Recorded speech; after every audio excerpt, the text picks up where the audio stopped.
Hi, this is Pastor Joe Green, head pastor of Antioch Assembly Church, located in Harrisburg, Pennsylvania. Also the founder of the 2019 movement. I want to share a couple of thoughts with you today.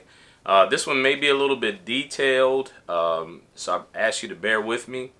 I have a lot of information I want to share, but it's all relevant to each other. And, feel free to take your time watching this video and taking notes.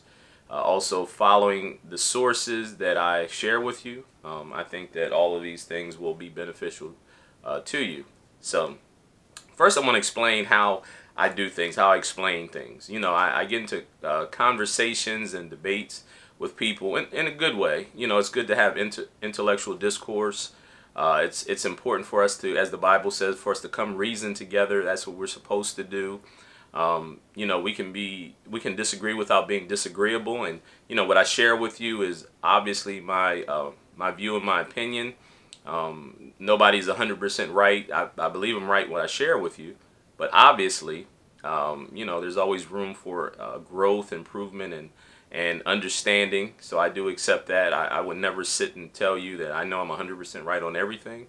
There's different interpretations. There may be different ways to look at things. But what I do say to you is that the opinions and the views that I express, I try to do a lot of research and read and study and to look at things from a certain perspective in order for me to come to my conclusions. And I try not to take emotions out of it, and I try to take my own logic out of it, because there's a lot of things that may make sense logically, but when you don't understand all the information, or don't fully have when you don't have all the information, you can assume things wrong. And so that's why it's important for us to always research, always study, always look beyond our personal experiences and look at the bigger picture. So with that being said, when I look at things the way I do, I look at macro. I have a macro vision versus a micro vision. Now, what does that mean? So if you think about macro versus micro, it's macro is big picture. I look at the big picture first, and then I examine the specifics from the macro vision. Micro vision is when you look at things at a smaller level. So specific instances, specific ways to look at things may be considered a micro vision. And let me break it down for you a little bit more. So, for instance, and you guys may have heard the old parable about the 6 blind men who walked up on an elephant. And as they began to describe the elephant, they all described it differently. Now, from their individual perspectives, they were right. So one of them may have described an elephant as big and floppy and thin. One might have described an elephant as long and wiry, right? One may have described the elephant as strong like a tree trunk. One of them may have described the elephant as wet and moist, right? But when you looked at these 6 men, each of them were touching different parts of the elephant. So one grabbed the tail and they thought elephant was long and wiry. One grabbed the ears of the elephant and they thought it was big and floppy and thin. One grabbed the leg of the elephant and he thought it was like a tree trunk, and one of them had the snout of the elephant. And so he thought, no, elephants are moist and wet, right? So each of them were correct in their assessment, but because they were looking at things from a micro vision and not a macro vision. So what I do is I would have stood back and looked at the entire elephant, right? Or grabbed the whole elephant and walked all the way around it so I could have a full picture of the elephant. And so when you see me or hear me describe things or to do a teaching on something, I always start from the macro level, the big picture, and I narrow it down to the specifics, right? So even in regards to personal experiences, when we talk about the things that we have experienced personally, when you look at it first from a macro level, then, like for instance, I talk about the breakdown of the family. There are people who watch my videos who were raised with their mother and their father, and their environment was primarily people that were married, raising their children within the constructs of marriage. So for them to come back and say, well, I don't believe that there's a breakdown of the family, because my experience was that mothers and fathers are married and they raise their children. But what you have to do is look at it from a macro level and look at the statistics. So in the black community, about 70 to 75% of babies are born outside of wedlock, where there is no mother and father married having a baby. And so your personal experience, your microvision of the experience, has nothing to do with the fact that there's a breakdown of the family in the black community. So I hope that explained it. So with that being said, I'm going to move a little bit into what I'm talking about now. And the title of this is How They Control Your Mind, or the strategy that they use to control your mind. And of course, who I'm talking about the globalists, the Kabbalists, the Gnostic Jews, if you will, that behind the scenes look to control many of the events in the world. Now, I always start from a biblical perspective as well. That's my macro vision. That's my macro vision when I look at it from the biblical perspective, because when we read the Bible gives us a historical context of things from the time of creation until the end of the age. So that's the macro vision that God gives us. But then also when I look at the framework of human history, I look at things from a macro vision, and I drill down to the specifics. So in Genesis 11 is the story of Nimrod, right? Nimrod, who was the leader of Babel, that was the forerunner to Babylon. He was a global leader, also known as an antichrist, and he was able to manipulate and control the world. He convinced the world to follow his agenda, which opposed God's agenda. Now, it's key what I just said, because he was able to manipulate and to control, to deceive, and to convince the world to follow him and to turn away from God, right? So that is the spirit of the Antichrist. And the Bible says, when the Apostle Paul was writing, he said that the spirit of the Antichrist was working even in his days, and has been working and will work in the end. So this spirit of the Antichrist that opposes the agenda of the kingdom of God has been at work since the beginning of time and continues to work even now.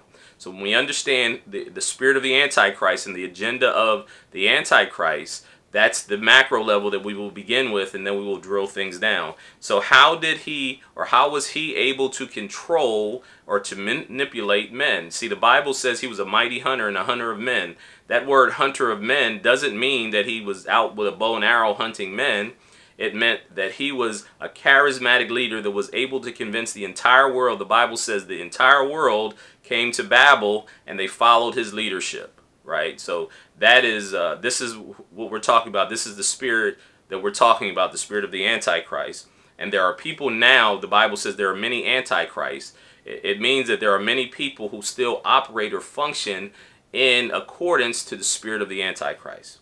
Okay, so let's look at how they're doing that, the powers that be that we're talking about. Now, there was something called the Enlightenment period. The Enlightenment period in Europe. And it was from 1685 to 1815 was called the Enlightenment period. The Enlightenment period reoriented European politics, philosophy, science, and communications during the course of this particular period of time. As part of a movement referred to as the participants is also called the Age of Reason. So if you understand Gnosticism, if you understand the Mystery Babylon, or the mystery religions that originated in Babylon, it resurfaced in Europe during the Age of Reason. Now, before this Age of Reason, or the Age of Enlightenment, Europe was in what was called the Dark Ages. So you had the Dark Ages, then you have this period called the Age of Reason, or the period of Enlightenment, where this Mystery Babylon Gnostic religion stirred itself back up. Now, the Enlightenment is also, like I said, known as the Age of Reason. It was a philosophical movement that took place primarily in Europe and later in North America during the late 17th and early 18th century. Its participants thought that they were illuminating the human intellect and culture after the Dark Middle Ages. The characteristics of the Enlightenment include the rise of concepts of reason, liberty, and the scientific method. Enlightenment philosophy was skeptical of religion. Again, I told you this is an antichrist philosophy, especially the church. Enlightenment philosophy was influential in ushering in the French and American revolutions and the constitutions. Now, major figures of the Enlightenment were Voltaire, and these are some of the classical writers as well: John Locke, Thomas Hobbes, David Hume, Jean-Jacques Rousseau, Adam Smith, Immanuel Kant, Isaac Newton, and Thomas Jefferson. They were all major figures in the Enlightenment. The Enlightenment culminated in the French Revolution, 1789 to 1799, and was followed by the Romantic period. Now, you don't have to remember all of that. Just understand that there was a period called the Enlightenment period. Okay, now out of the period of Enlightenment, you had the study of psychology that became very prevalent. And just to let you know, psychology is a science of behavior in the mind, including conscious and unconscious phenomena, as well as thought. It is an academic discipline of immense scope and diverse interests that, when taken together, seek an understanding of the emergent properties of the brains and all the variety of epiphenomena they manifest. As a social science, it aims to understand individuals and groups by establishing general principles and researching specific ideas and cases. Now, the study of psychology that became very prevalent during this time was the desire, the pursuit of understanding the human brain. And we may think that it was a very sincere or innocent endeavor, but when you understand the people behind this, they weren't just trying to find or figure out how the human brain worked, but they were trying to figure out how the human brain worked as a way to control and to manipulate human beings to get them to do what they wanted to do. Now, when we talk about Nimrod and understand who he was, that obviously he had some understanding of how men's minds worked in order for him to be able to manipulate and control the entire world. In this field, a professional practitioner or researcher is called a psychologist and can be classified as a social, behavior, or cognitive scientist. Psychologists attempt to understand the role of mental functions in individuals and social behavior while also exploring the physiological and biological processes that underlie cognitive functions and behaviors. So I'm not going to read much more into what psychology is, but this is important for you to understand. So after the age of reason, or the age of enlightenment, there was a real push to study psychology for a particular reason. Now, in 1776, you may have heard this gentleman by the name of Adam Weishaupt. Adam Weishaupt, he came up with an organization known as the Illuminati. The word comes from those that are enlightened, and it's a secret knowledge that gives them the right to rule over the rest of humanity, the unenlightened. So when you understand it, and this is again from their documents, you know, I've read their documents, their philosophies, and some of the prominent people in this organization known as the Illuminati. It has taken many different names and many different organizations that you have heard of, but they all funnel up to this hierarchy known as the Illuminati. They believe that they are enlightened with certain secret knowledge, and the secret knowledge makes them better than the rest of humanity. Now, and they also understand that Lucifer is the head of the Illuminati. They say this. This is not something I'm speculating or assuming. They say that Lucifer is the head of the Illuminati. We who study the Bible and understand the Bible understand Lucifer to be Satan or the devil, right? So they believe that not only is Lucifer the head of the Illuminati, because the name Lucifer in Hebrew means the light bringer or the light bearer. So they believe that he's the one who gave them the secret knowledge for humanity, and that because of the mark of Cain, that they have a right to rule over humanity. That's what they believe. This is in their documentation. This is what they teach and what they believe, right? And this also agrees with the Bible, because we understand that Lucifer in the Garden of Eden was giving knowledge to Adam and Eve, secret knowledge, the knowledge from the tree of good and evil. And we also believe and understand that that knowledge that he gave to Adam and Eve was knowledge, forbidden knowledge, that God didn't want humans to have, because he understood that humans weren't able to process that information or that knowledge. So the Illuminati was formed in 1776. And if you want to know who the Illuminati is, I call them the ruling elite, the globalists. The Bible calls them the synagogue of Satan, to say that they're Jews, but they're not. It's not the Jews. I'm not against Jewish people. What I'm against is these Kabbalists, or what I should say is I'm against the one world government, what they're trying to push is the one world government, the new world order. And we know, based on what the Bible says, that that's something that is not good for humanity, especially those who claim to be Christians, or as the Bible says, those whose names are written in the Lamb's Book of Life, right, who have the Spirit of God and read the Bible. So if you want to know more about them, you can please subscribe to my YouTube channel. I have several videos that I go into detail about who they are, their identity, where they came from, etc., etc. And this is a real group. This is not a made-up or fictitious group. These are people that are well known to be controlling many of the events that happen in the world.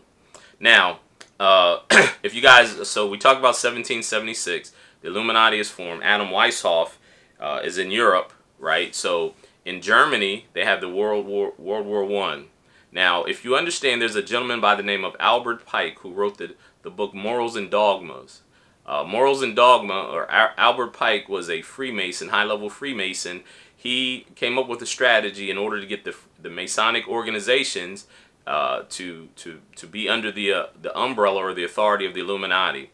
And so they came up with a strategy to push their one world or new world order agenda. So 1776, you have Adam Weishaupt. He starts the Illuminati.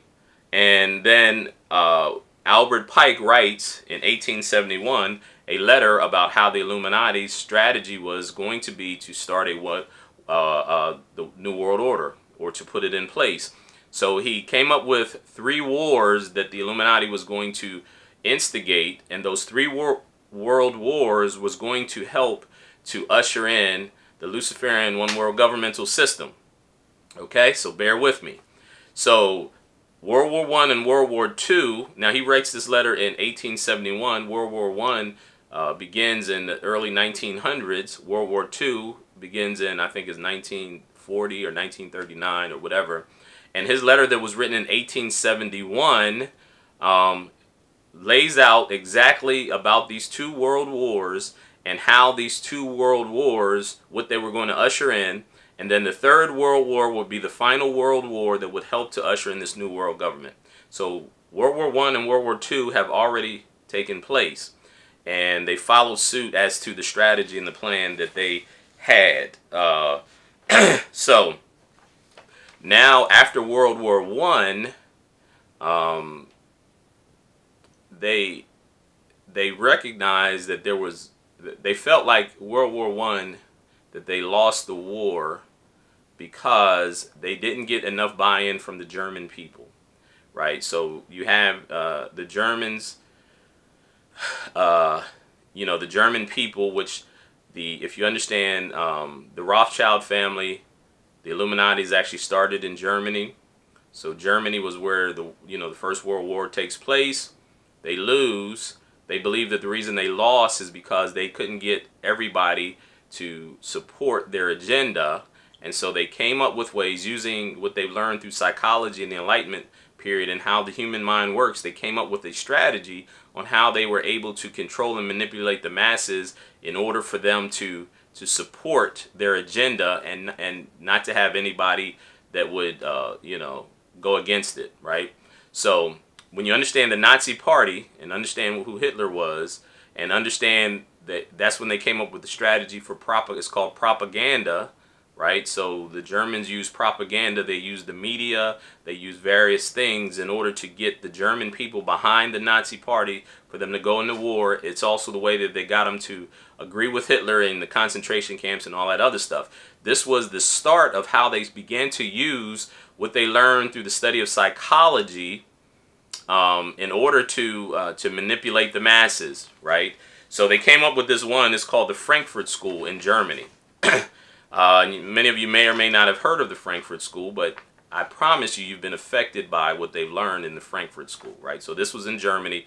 The Frankfurt School is a school of social theory and philosophy associated in part with the Institute for Social Research at the Goethe University in Frankfurt. The founding during the interwar period, so in between World War I and World War II. The school consists of neo-Marxist dissidents uncomfortable with the existing capitalist, fascist, and communist systems.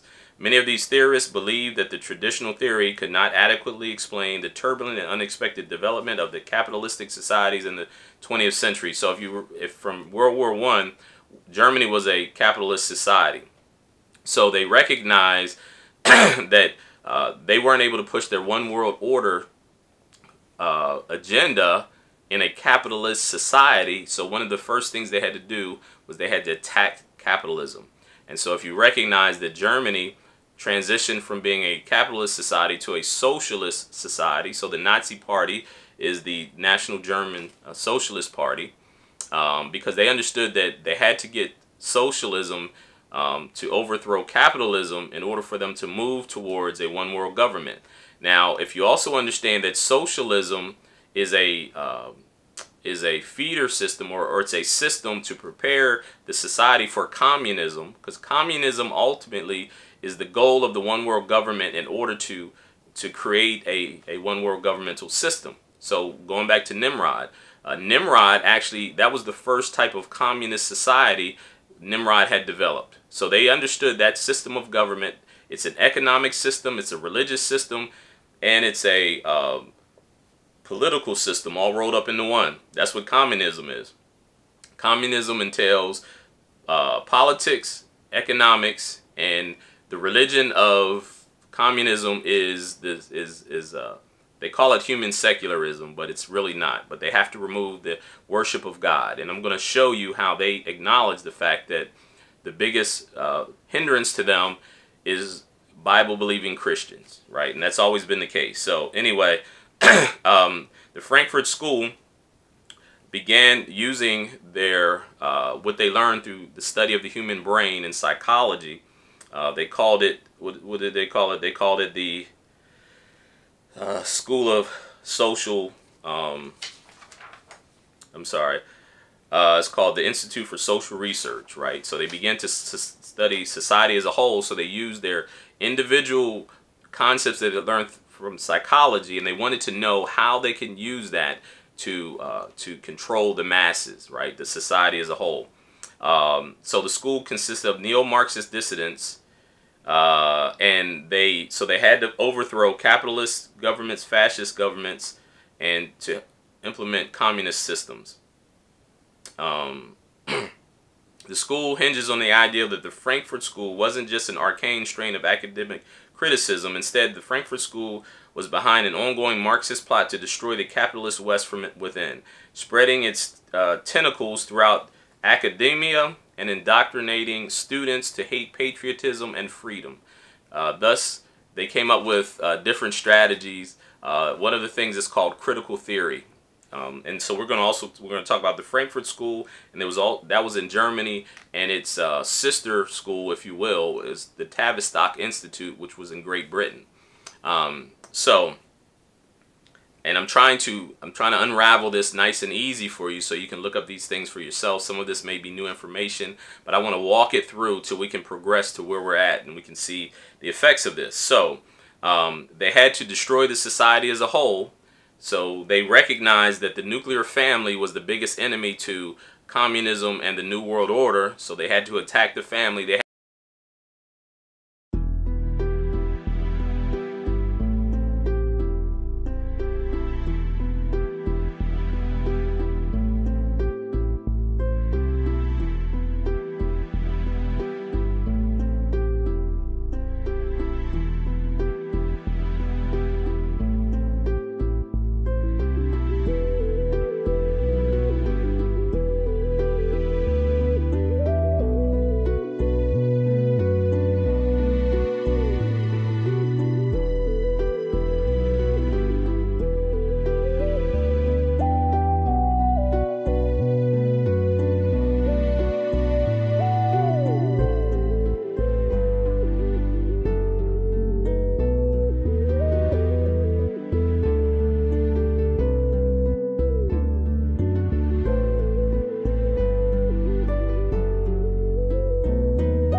So in order for them to push their agenda, one of the things they came up with is called critical theory.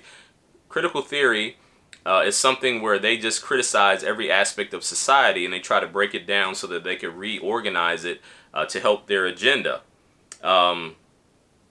So they came up with strategies as well. So you have the Frankfurt School, then you have the Tavistock Institute, and their philosophies, and also spilled into the United States, right? So in the 1940s, you have the creation of the CIA. You also have the British Intelligence Agency, and you have the German Intelligence Agency. These intelligence agencies were actually created in order to help to push the one world agenda, the New World Order, right? So they use their strategies that they learned in order to push their agenda. And so they came up with things in order to destroy the West.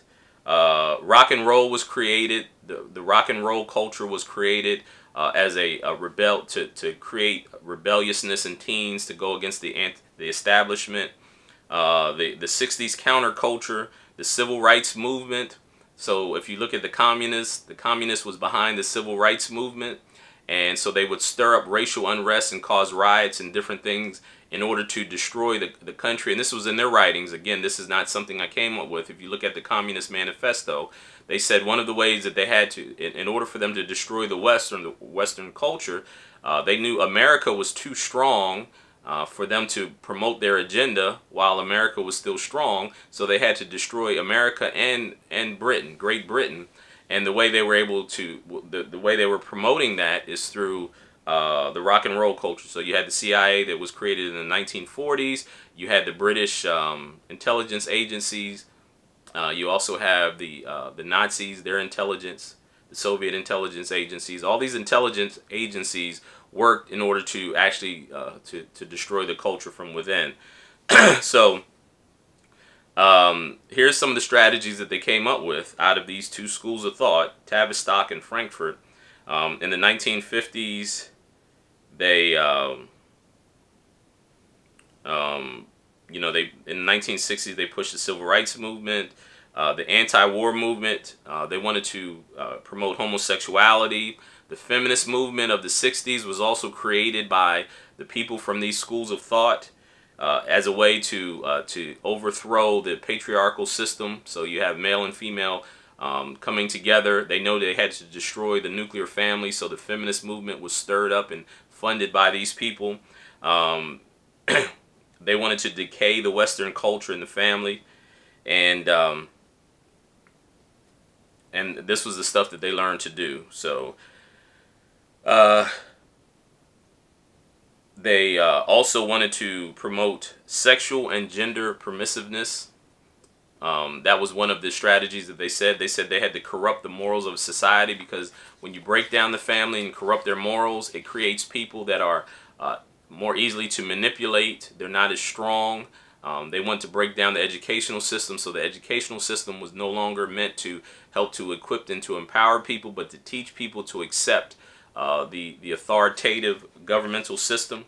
So let me describe the main strategy, or the ideology behind it is called cultural Marxism.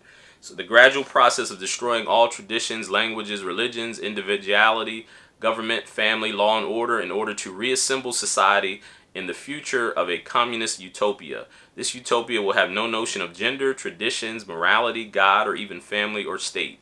The philosophy was proven not to work.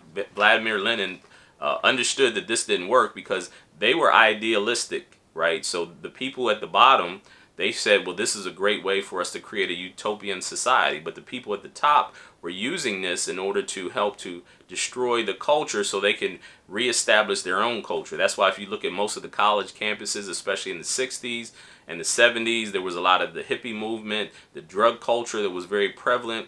A lot of people got into the communist ideology.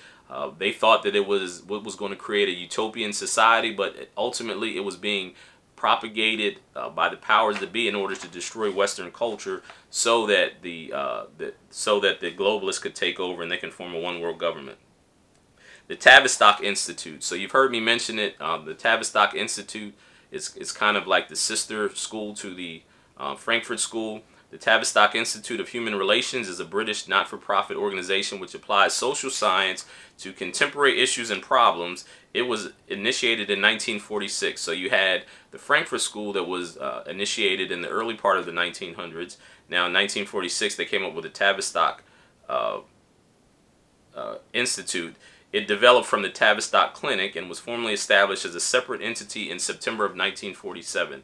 The Journal on Human Relations is published on behalf of the Tavistock Institute by Sage Publications. The institute is located in London. It's still around, the Tavistock Institute. The early history of the Tavistock Institute overlaps with the Tavistock Clinic because many of the staff from the clinic worked on large-scale projects during World War II, and it was a result of this work that the institute was created. During the war, staff from Tavistock Clinic played key roles in the British Army psychiatry. Working with colleagues in the Royal Army Medical Corps and British Army, they were responsible for innovations such as the War Office selection boards and civil resettlement units. It was also worked on psychological warfare. The group was formed around the WOSBs and the CURs, were fascinated by the work with groups of the organizations and sought to continue research in the field after the war. So there was a scope of consultancy work, but the clinic staff also planned to become part of the National Health Service when it was established. Because of this, the Tavistock Institute of Human Relations was created to carry out organizational research when the clinic was incorporated into the National Health Society. The institute was founded by a group of key figures. The Tavistock Clinic and the British Army Psychiatry included Elliot Jocks, Henry Dix, Leonard Rowe, Ronald Hargraves, John Rawlings Rees, who was also a occultist, and many other. There's other names here. I'm not going to read them all. Kurt Lewin was an important influence on the work of the Tavistock. He was a notable influence on Trist and contributed an article issue of Relations. So whenever you hear about human relations or social sciences and all these other things, they were actually created originally in order to help to manipulate and control the masses and to create mass psychology. Many of the members of the Tavistock Institute went on to play major roles in psychology. John Rawlings Dees became the first president of the World Federation for Mental Health. Jock Sutherland became the director of the new post-world Tavistock Clinic. Ronald Hargraves became the deputy director of the World Health Organization. Tommy Wilson became chairman of the Tavistock Institute. And so a lot of these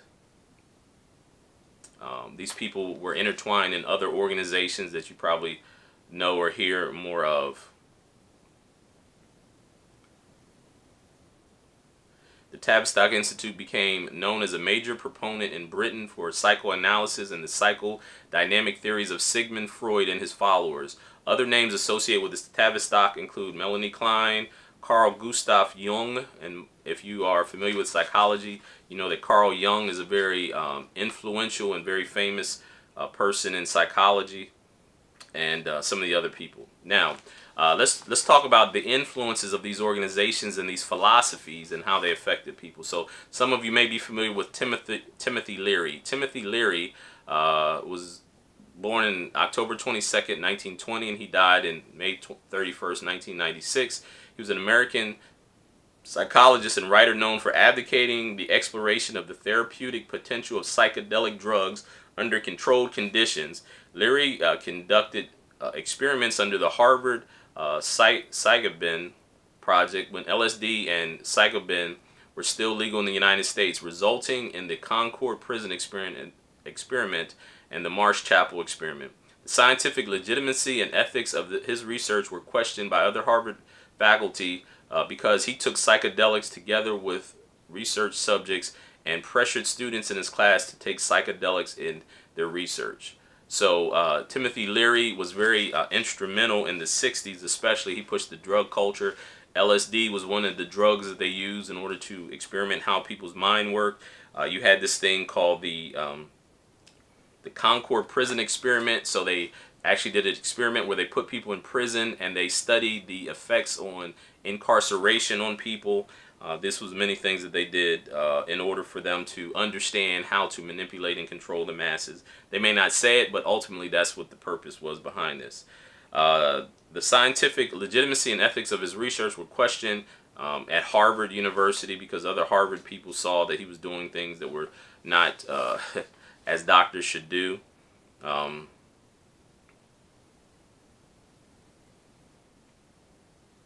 So he would give his students and almost require to keep his student. He would require students to take LSD and as a way to open their mind, but ultimately it helped to control their minds and go against the status quo.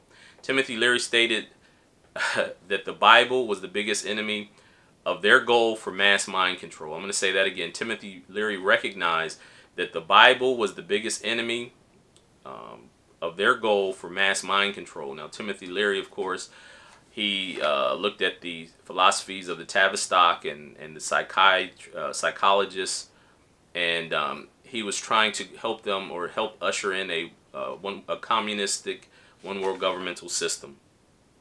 Aldous Huxley wrote a book called The Brave New World. If you get a chance, it's considered a classic.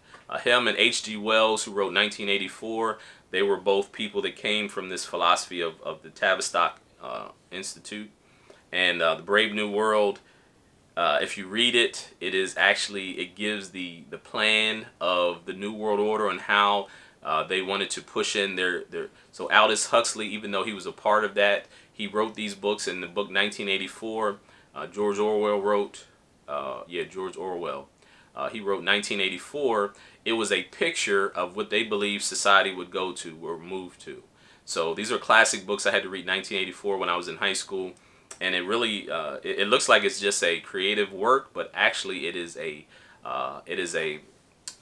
vision into their utopian society that they thought was going to come to pass. The Brave New World, it basically, because he was a proponent of the Tavistock Institute, he says we have to keep the masses from causing trouble by getting them into the chemical-induced happiness. That's what Brave New World is about. Timothy Leary came up with the same way. He had studied how drugs could actually be pushed. So you think about the 60s hippie movement where you had the drug culture that really raised up. You have Woodstock. Woodstock was actually, if you look at the papers will show you, if you look in the documentation, Woodstock was actually created by the CIA as a way to study and to push the hippie culture and the drug culture and all these other things. So Woodstock was not something that just happened by happenstance. The drug culture and the hippie movement were all actually orchestrated by the powers that be in order to push an anti-cultural philosophy in order to destroy Western culture. That was the purpose behind that.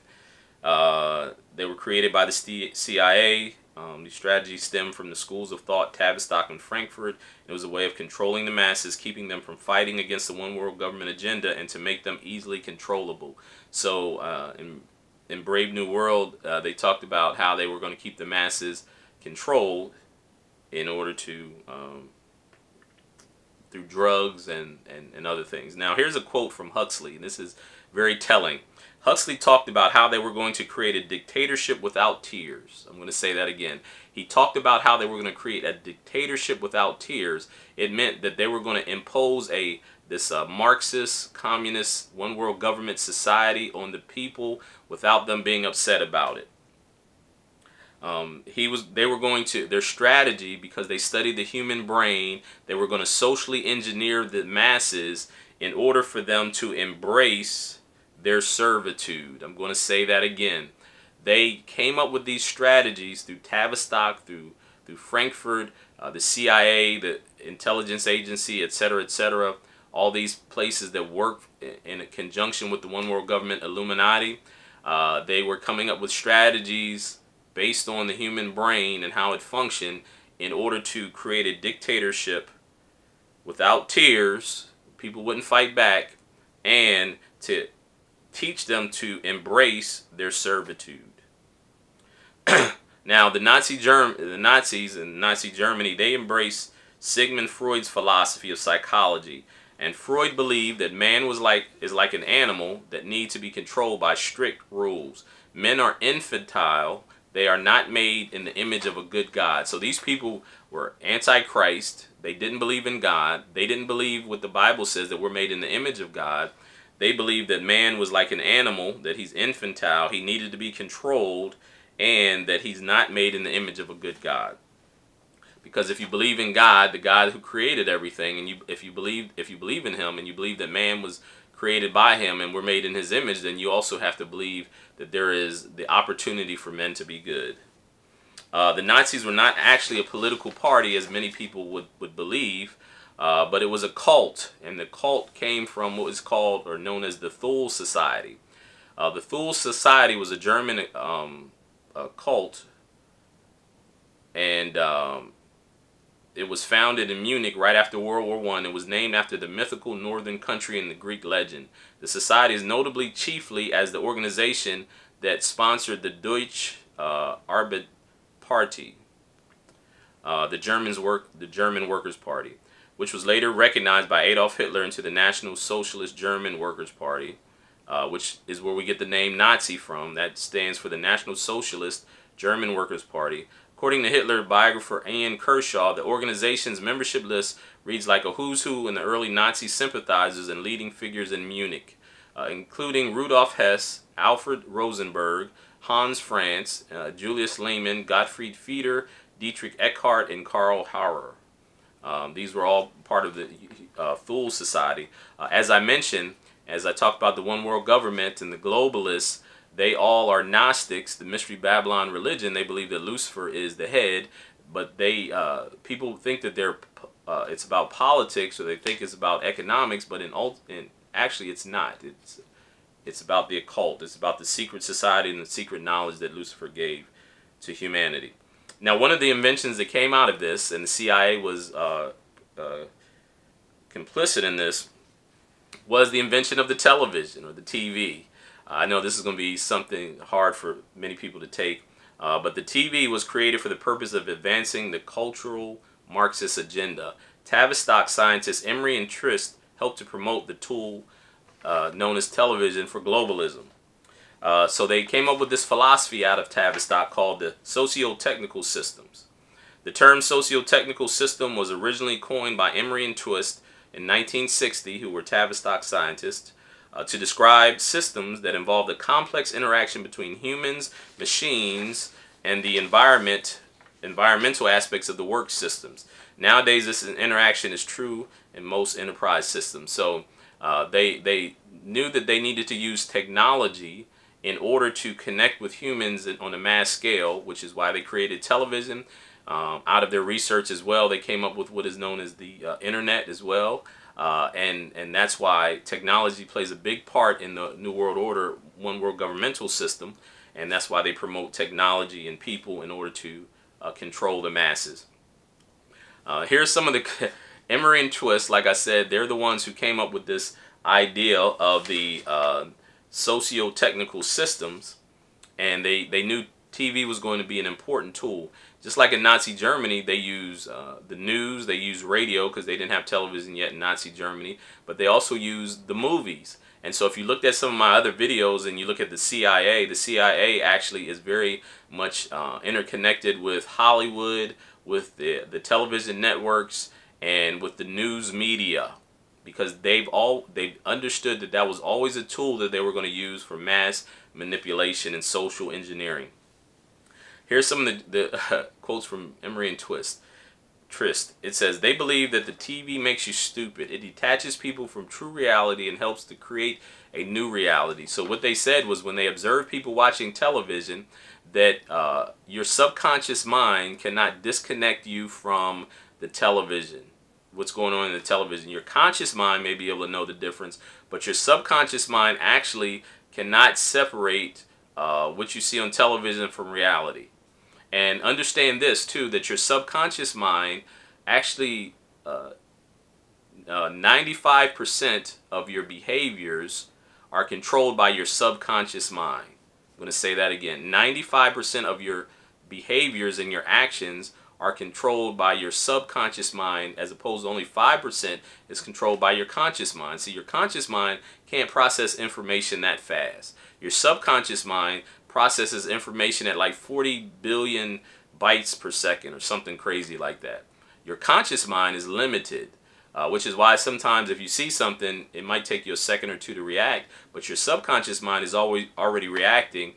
Even before you think, sometimes you will react because your subconscious mind controls more of your actions. So with that being said, if you understand that the television was invented, and so your subconscious mind connects with what you see on the television, and it doesn't separate it from reality. And if you think about the Bible, what did King David say, and what did Job say? Job says, "I'll make a covenant with my eyes so that I will not sit." And I will not look on any unclean thing. That's what Job said. David says that I will not put anything evil before my eyes so that I will not sin against you. So in the Bible, it also verifies or confirms the fact that we know that what we see is a pathway to our soul, and so we have to be careful of what we actually look at. So these people understood that, which is why they created this concept of television, this invention of television, as a way to control the masses. The Frankfurt School realized that in order to control the masses through their propaganda, they must overcome each individual's rationalism. So your rational thought or your rational mind has to be overcome, and the way that we're going to do that is a manipulation through the media, through mass media. That's why it's called mass media. If you understand propaganda that was created during this time of the Frankfurt School, and used through Nazi Germany originally to have them to go into war, and it's still being used today in other countries, America included, and Great Britain.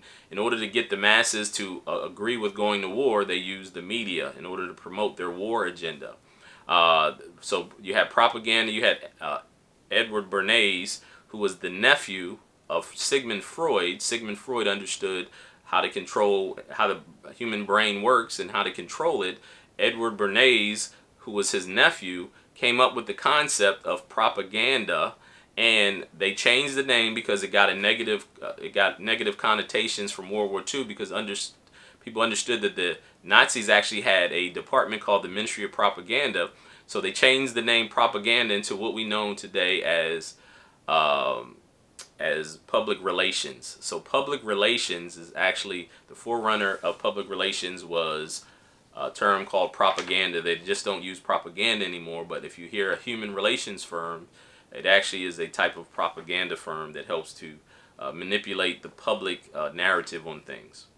The news as we know it, the news was actually created through the studies of the Tavistock Institute, and they wanted to create this mental dynamic known as victimology. And so they wanted to, there was a way that they wanted to instill fear in the masses, so they came up with the concept of the news. The way the news is set up right now is to create fear in people. That's why when you see breaking news, a person is shot, or this is happening, or that is happening, it's a way of trauma-based mind control that creates fear in the masses to help the masses to give up or surrender their individual rights in order to be controlled or protected by the powers that be. That's why you see what they call false flags, and when you look at many of these false flags events, they are done through the intelligence agencies and through the government, and they do that in order to instill fear in the people, so that the people are easily manipulated by fear or emotions. So with African Americans, or with the race war, the communists said that one of the strategies is to create a race war. So that's why when you understand the mainstream media is promoting this black versus white thing in order to stir us up for us to have a race war, so that they can come in and have a martial law, and that's a way of indoctrinating or inducing, if you will, their one world government. Trauma, the news is victimology is when trauma is induced by showing graphic images. It creates selective retention. It is a way of implanting thoughts into the masses to control their mind. Now, I'm going to leave you with a couple of quotes here. And Theodore Adorno of the Frankfurt School, he says that TV, this is Theodore Adorno. He was one of the main people from the Frankfurt School.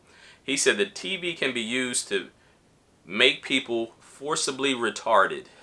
That's a quote. He said that we can use television to make people forcibly retarded, to dumb down the masses, right? Which is why in modern television you see all these reality shows. You see these shows like American Idol, The Bachelor, Love and Hip Hop, The Basketball Wives, and all these other shows. It's meant to shape our reality and to dumb the masses down. Theodore Adorno says we can make people forcibly retarded through the use of television. Lord Alfred Milner, he was a member of what was called the Coefficients Club. The Coefficients Club is a forerunner to the Bilderberg Group. Now, the Bilderberg Group is one of the main organizations that comes under the umbrella of the government, the Illuminati, One World Order, New World Order governmental system, the Bilderberg Group. And if you look at many of the main executives from mainstream media, Hollywood moguls, and news people, a lot of them are members of the Bilderberg Group, and they don't express this, but the purpose of the Bilderberg Group, along with the other groups like it, is to shift public opinion, to promote certain agendas by shifting public opinion.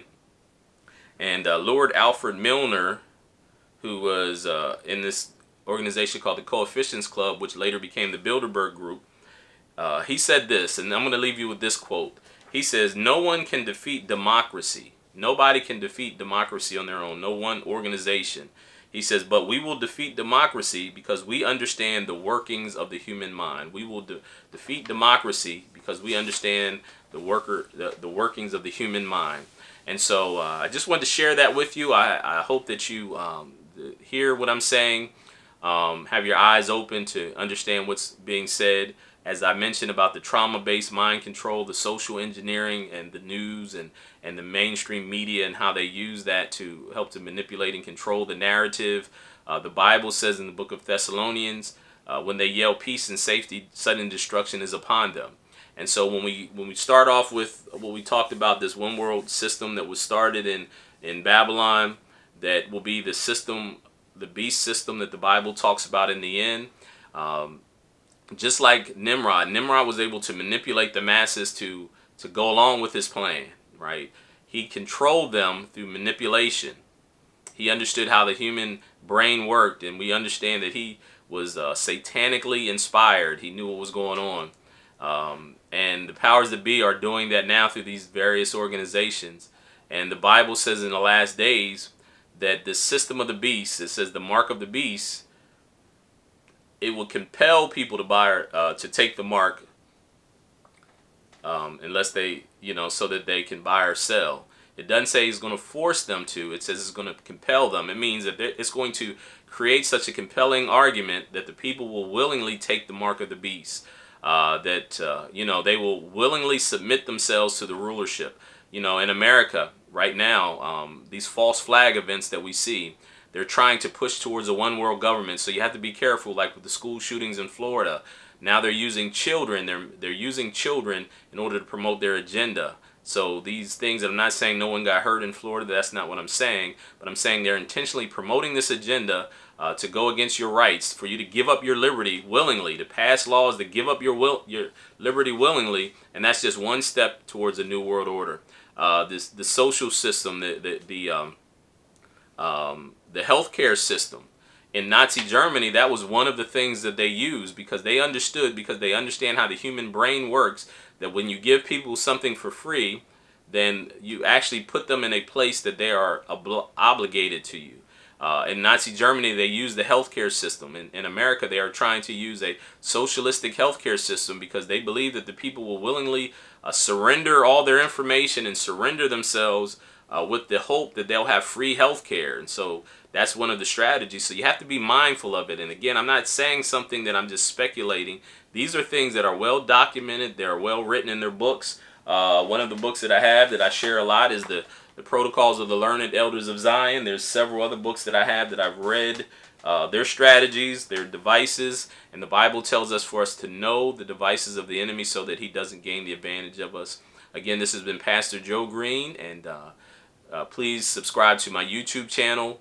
Go to my Patreon if you see fit to support the ministry. I give all this is a labor of love. I give this to you because I believe that the Lord wants us to have our eyes open and our ears open to what is happening in the world, what the enemy is doing. Until next time, peace and blessings to you. I love you. Shalom, shalom, in the name of Yeshua.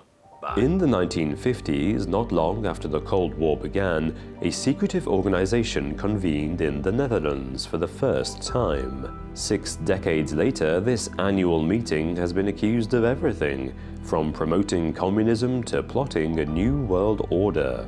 Hello, I'm Robin from All Time Conspiracies, and today we'll be looking at this secret group. Who are they, and what are they really trying to accomplish? This is the Bilderberg Group, Declassified. The Bilderberg Group's origins can be traced to post-war Europe. The Soviet Union had control of Eastern Europe by 1955.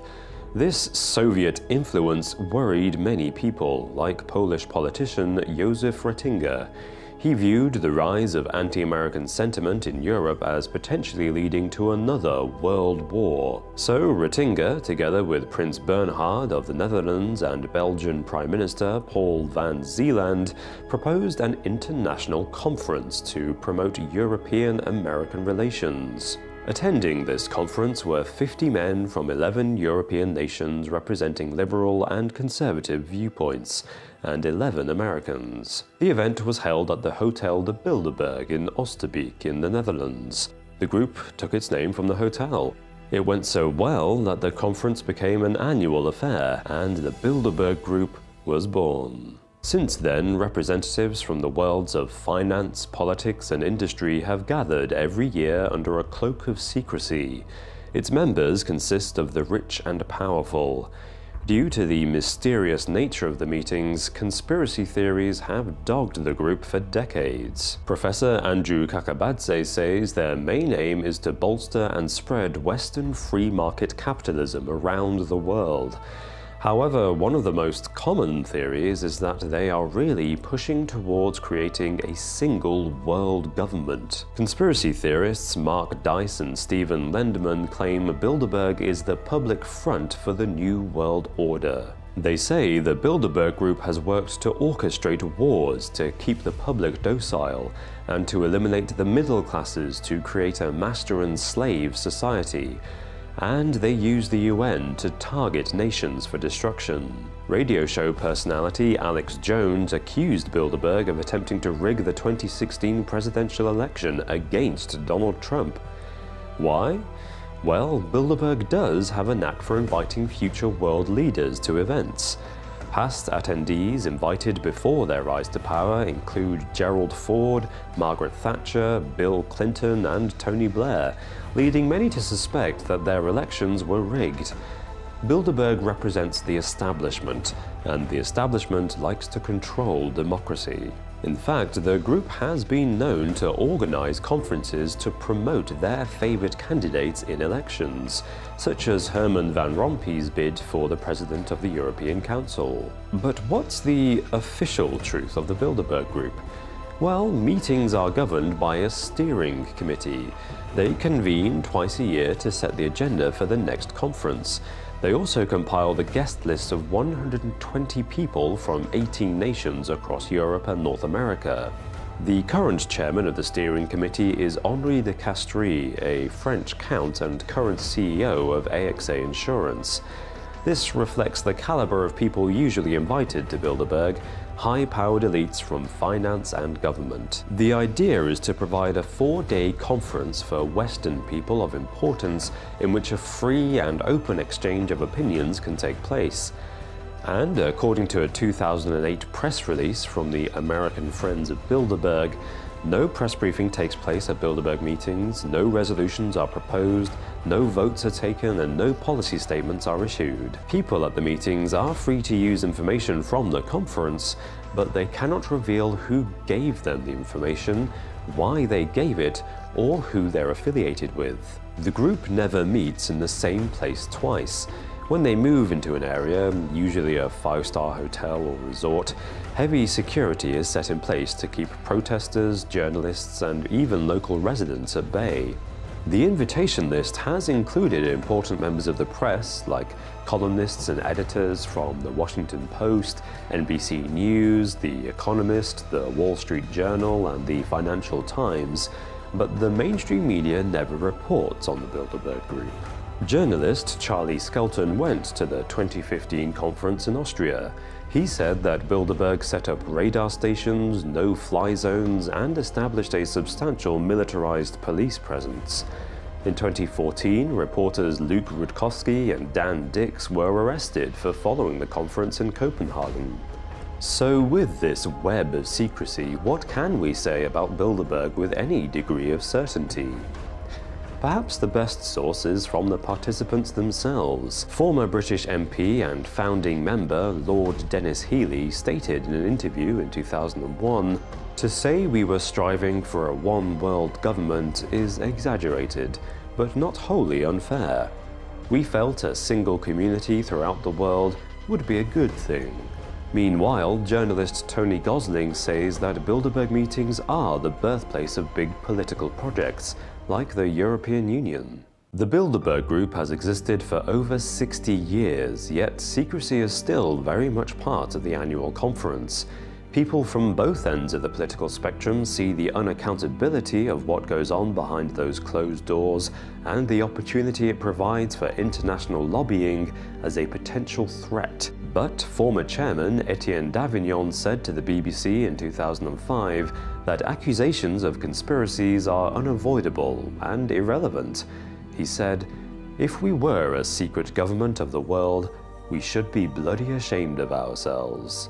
So that was the Bilderberg Group declassified, one of the many real secret societies in our world whose influence cannot be underestimated, if only because we know they've achieved a lot, but we don't know exactly what they've accomplished in the last 62 years. Our conversation is with Mr. Yuri Alexandrovich Bezmenov. Mr. Bezmenov was born in 1939 in a suburb of Moscow. He was the son of a high-ranking Soviet Army officer. He was educated in the elite schools inside the Soviet Union and became an expert in Indian culture and Indian languages. He had an outstanding career with Novosti, which was and still is, I should say, the press arm or the press agency of the Soviet Union. It turns out that this is also a front for the KGB. He escaped to the West in 1970 after becoming totally disgusted with the Soviet system, and he did this at great risk to his life. He certainly is one of the world's outstanding experts on the subject of Soviet propaganda and disinformation and active measures. When the Soviets use the phrase ideological subversion, what do they mean by it? Ideological subversion is the process which is legitimate, overt, and open. You can see it with your own eyes. All you have to do, all American mass media has to do, is to unplug their bananas from their ears, open up their eyes, and they can see it. There is no mystery. There is nothing to do with espionage. I know that espionage intelligence gathering looks more romantic. It sells more deodorants through the advertising, probably. That's why your Hollywood producers are so crazy about James Bond type of thrillers. But in reality, the main emphasis of the KGB is not in the area of intelligence at all. According to my opinion and opinion of many defectors of my caliber, only about 15% of time, money, and manpower is spent on espionage as such. The other 85% is a slow process which we call either ideological subversion or active measures, активные мероприятия in the language of the KGB, or psychological warfare. What it basically means is to change the perception of reality of every American to such an extent that despite of the abundance of information, no one is able to come to sensible conclusions in the interests of defending themselves, their families, their community, and their country. It's a great brainwashing process which goes very slow, and it's divided in four basic stages. The first one being demoralization. It takes from 15 to 20 years to demoralize a nation. Why that many years? Because this is the minimum number of years which requires to educate one generation of students in the country of your enemy, exposed to the ideology of the enemy. In other words, Marxism-Leninism ideology is being pumped into the soft heads of at least 3 generations of American students without being challenged or counterbalanced by the basic values of Americanism, American patriotism. The demoralization process in the United States is basically completed already. For the last 25 years. Actually, it's overfulfilled because demoralization now reaches such areas where previously not even Comrade Andropov and all his experts would even dream of such a tremendous success. Most of it is done by Americans to Americans, thanks to lack of moral standards. As I mentioned before, exposure to true information does not matter anymore. A person who was demoralized is unable to assess true information. The facts tell nothing to him. Even if I shower him with information, with authentic proof, with documents, with pictures, even if I take him by force to the Soviet Union and show him concentration camp, he will refuse to believe it until he is going to receive a kick in his fat bottom. When a military boot crashes his, then he will understand, but not before that. That's the tragic of the situation of demoralization. The next stage is destabilization. This time, subverter does not care about your ideas and the patterns of your consumption. Whether you eat junk food and get fat and flabby, it doesn't matter anymore. This time, and it takes only from 2 to 5 years to destabilize a nation, what matters is essentials: economy, foreign relations, defense systems. And you can see it quite clearly that in some areas, in such sensitive areas as defense and economy, the influence of Marxist-Leninist ideas in the United States is absolutely fantastic. I could never believe it 14 years ago when I landed in this part of the world that the process will go that fast. The next stage, of course, is crisis. It may take only up to 6 weeks to bring a country to the verge of crisis. You can see it in Central America now. And after crisis, with a violent change of power, structure, and economy, you have so-called the period of normalization. It may last indefinitely. Normalization is a cynical expression borrowed from Soviet propaganda. When the Soviet tanks moved into Czechoslovakia in '68, Comrade Brezhnev said, "Now the situation in brotherly Czechoslovakia is normalized." This is what will happen in the United States if you allow all these schmucks to bring the country to crisis, to promise people all kind of goodies and the paradise on earth, to destabilize your economy, to eliminate the principle of free market competition, and to put a big brother government in Washington, D.C., with benevolent dictators like Walter Mondale, who will promise lots of things, never mind whether the promises are fulfillable or not. Your leftists in the United States, all these professors and all these beautiful civil rights defenders, they are instrumental in the process of the subversion only to destabilize the nation. When their job is completed, they are not needed anymore. They know too much. Some of them, when they get disillusioned, when they see that Marxist-Leninists come to power, obviously they get offended. They think that they will come to power. That will never happen, of course. They will be lined up against the wall and shot. But they may turn into the most bitter enemies of Marxist-Leninists when they come to power. And that's what happened in Nicaragua. You remember most of these former Marxist-Leninists were either put to prison or one of them split, and now he's working against Sandinistas. It happened in Grenada when Maurice Bishop was already a Marxist. He was executed by a new Marxist who was more Marxist than this Marxist. Same happened in Afghanistan when first there was Taraki, he was killed by Amin, then Amin was killed by Babrak Karmal with the help of KGB. Same happened in Bangladesh when Mujibur Rahman, very pro-Soviet leftist, was assassinated by his own Marxist-Leninist military comrades. It's the same pattern everywhere. It's divided in 4 basic stages: demoralization, destabilization, crisis, normalization.